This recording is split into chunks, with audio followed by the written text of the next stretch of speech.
नमस्कार, आकाशवाणी से प्रस्तुत है समाचार प्रभात।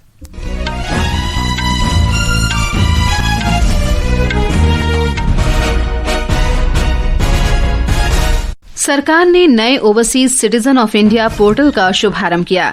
प्रधानमंत्री नरेंद्र मोदी ने कहा, ये पोर्टल नागरिक अनुकूल डिजिटल प्रशासन को बढ़ावा देने की दिशा में एक बड़ा कदम है। राष्ट्रवादी कांग्रेस पार्टी के वरिष्ठ नेता छगन भुजबल को आज महाराष्ट्र मंत्रिमंडल में शामिल किया जाएगा। मौसम विभाग ने अगले 2 दिनों के दौरान कर्नाटक में तेज बारिश का ऑरेंज अलर्ट जारी किया।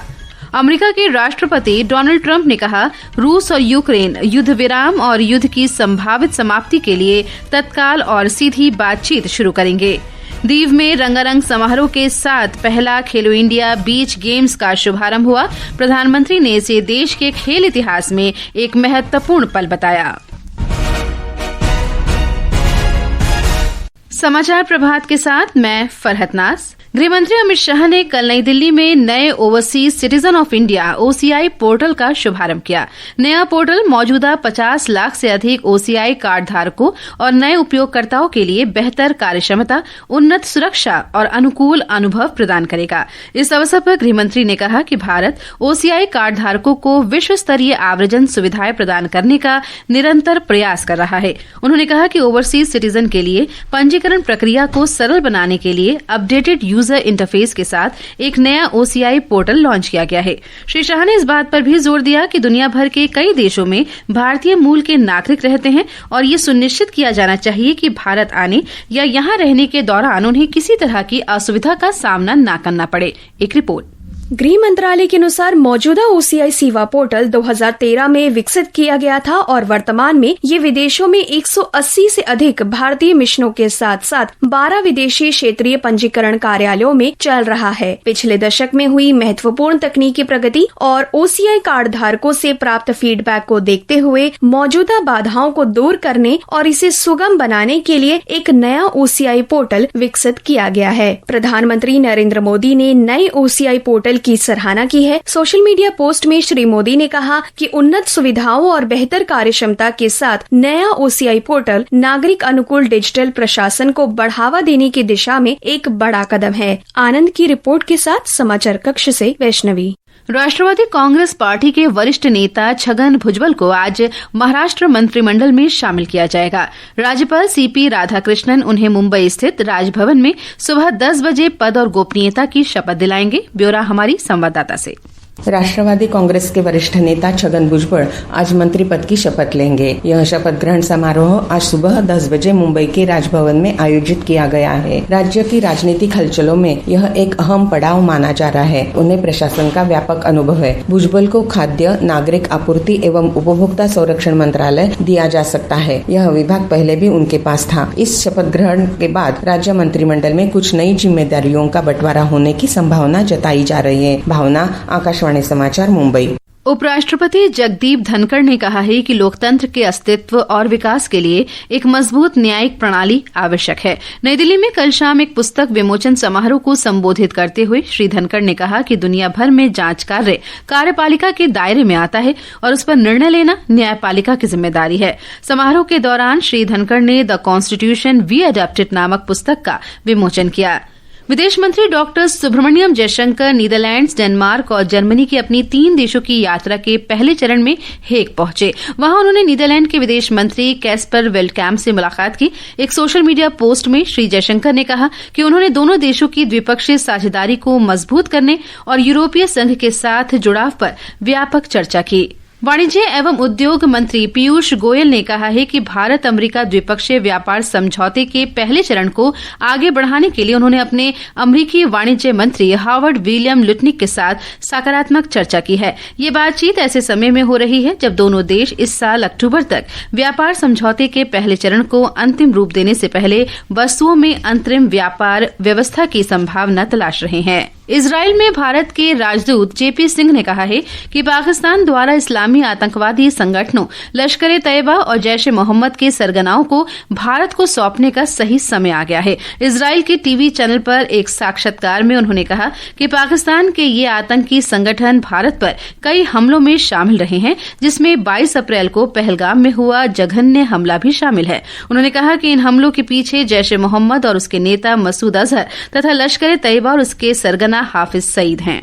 The two main groups which are involved in cross-border terrorism from Pakistan are Lashkar-e-Taiba and Jaish-e-Mohammed, and they have been creating problem over the past 2-3 decades to us.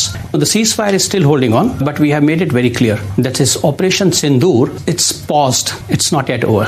So our fight against terrorism will continue. Operation Sindoor की सफलता के बीच पूरा देश जवानों के शौर्य और साहस को नमन कर रहा है। आकाशवाणी समाचार भी सशस्त्र बलों के सम्मान में एक विशेष श्रृंखला प्रस्तुत कर रहा है। आज इस कड़ी में हम परमवीर चक्र विजेता मेजर नायब सूबेदार बाना सिंह के अदम्य साहस का स्मरण कर रहे हैं। जम्मू जिले के निवासी नायब सूबेदार बाना सिंह जनवरी 1969 में 8 जम्मू कश्मीर लाइट इन्फेंट्री में भर्ती हुए थे। जून 1987 में 8 जम्मू कश्मीर लाइट इन्फेंट्री को सियाचिन क्षेत्र में तैनात किया गया था। बड़ी संख्या में पाकिस्तानी घुसपैठिए इस इलाके में घुस आए थे। इन घुसपैठियों को खदेड़ना जरूरी था और इसके लिए एक विशेष टास्क फोर्स का गठन किया गया। नायब सूबेदार बाना सिंह ने स्वेच्छा से फोर्स में शामिल होने की पेशकश की। पाकिस्तानी घुसपैठ 6500 मीटर की ऊंचाई पर हुई थी। यह जगह वस्तुतः एक अवैध ग्लेशियर किला थी, जिसके दोनों ओर 457 मीटर ऊंची बर्फ की दीवारें थी। नायब सूबेदार बाना सिंह अपनी टीम के साथ बेहद मुश्किल और खतरनाक रास्ते से उस जगह पहुंचते हुए दुश्मन पर हमला किया और उसे घेर लिया। हथगोले फेंकते हुए हमला करते हुए उन्होंने सभी घुसपैठियों को खदेड़ दिया। उन्होंने अपने अदम्य साहस और नेतृत्व से अपने टीम को प्रेरित किया। प्रतिकूल परिस्थितियों में असाधारण वीरता और नेतृत्व के लिए नायब सूबेदार बाना सिंह को परमवीर चक्र से सम्मानित किया गया। राष्ट्र उनकी बहादुरी को सलाम करता है। अनुपम मिश्र, आकाशवाणी समाचार, दिल्ली। ये समाचार आकाशवाणी से प्रसारित किए जा रहे हैं। ताज़ा समाचार जानने के लिए आप हमारे social media handle @AIR News Hindi को फॉलो कर सकते हैं। समाचार प्रभात में आपका फिर स्वागत है। प्रधानमंत्री नरेंद्र मोदी बृहस्पतिवार को हैदराबाद में पुनर्विकसित बेगमपेट रेलवे स्टेशन का वर्चुअल माध्यम से उद्घाटन करेंगे। ये भारत में 103 अमृत भारत स्टेशनों के उद्घाटन का हिस्सा है। इस स्टेशन को आधुनिक परिवहन केंद्र के रूप में पुनर्विकसित किया गया है।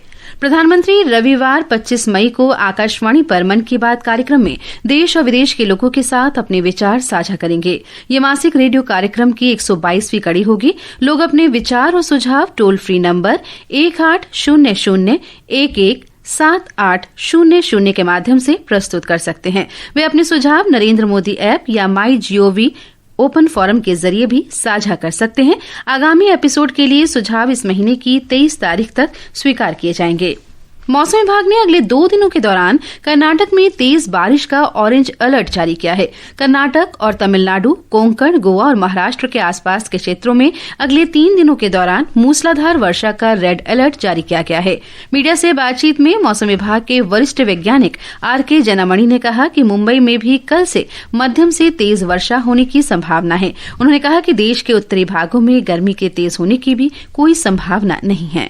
Today we have updated the orange color warning for Karnataka, particularly for 20 and 21. Also, Konkan, Goa and Madhya Maharashtra likely to get very heavy to extremely heavy on 20 night or 21 to 22nd. Bombay will also receive moderate to heavy rainfall from 21st onward. So this is the rainfall scenario. If we talk about North India regarding heat wave, there is no chance of a heat wave intensifying. America के राष्ट्रपति Donald Trump ने कहा है कि रूस और Ukraine युद्ध विराम और युद्ध को समाप्त करने के लिए सीधी बातचीत शुरू करेंगे। उन्होंने कहा कि पुतिन से वार्ता सकारात्मक रही और दोनों देश बातचीत के लिए तैयार हैं।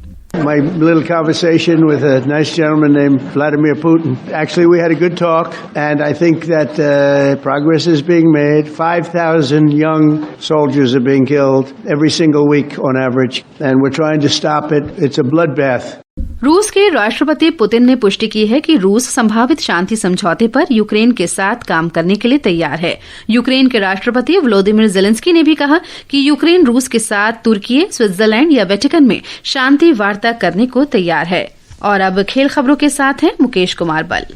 पहला खेलो इंडिया बीच गेम्स कल शाम दीव में घोघला बीच पर शुरू हुआ। केंद्रीय खेल मंत्री मनसुख मांडविया ने एक भव्य समारोह में इस खेल का उद्घाटन किया। इस अवसर पर श्री मांडविया ने कहा कि भारत वर्ष 2047 तक खेल महाशक्ति बनने के लिए प्रतिबद्ध है। दोस्तों, विकसित भारत यानी कि जब देश आजादी का शताब्दी वर्ष मनाता हो तब स्पोर्ट्स में देश 1 से 5 क्रम में हो, इस लक्ष्य के साथ मोदी जी आगे बढ़ रहे हैं। इन खेलों में 30 राज्यों और केंद्र शासित प्रदेशों के 1350 से अधिक खिलाड़ी विभिन्न स्पर्धाओं में भाग लेंगे। प्रधानमंत्री नरेंद्र मोदी ने खेलो इंडिया बीच गेम्स को देश के खेल इतिहास में महत्वपूर्ण बताया है। और अगर बात करें क्रिकेट की तो आईपीएल क्रिकेट में कल रात लखनऊ में सनराइजर्स हैदराबाद ने लखनऊ सुपर जायंट्स को 6 विकेट से हरा दिया। इस हार के साथ ही लखनऊ सुपर जायंट्स की टीम प्लेऑफ की दौड़ से बाहर हो गई है। प्रतियोगिता में आज दिल्ली में चेन्नई सुपर किंग्स का मुकाबला राजस्थान रॉयल्स से होगा। ये मैच शाम 7:30 बजे से खेला जाएगा।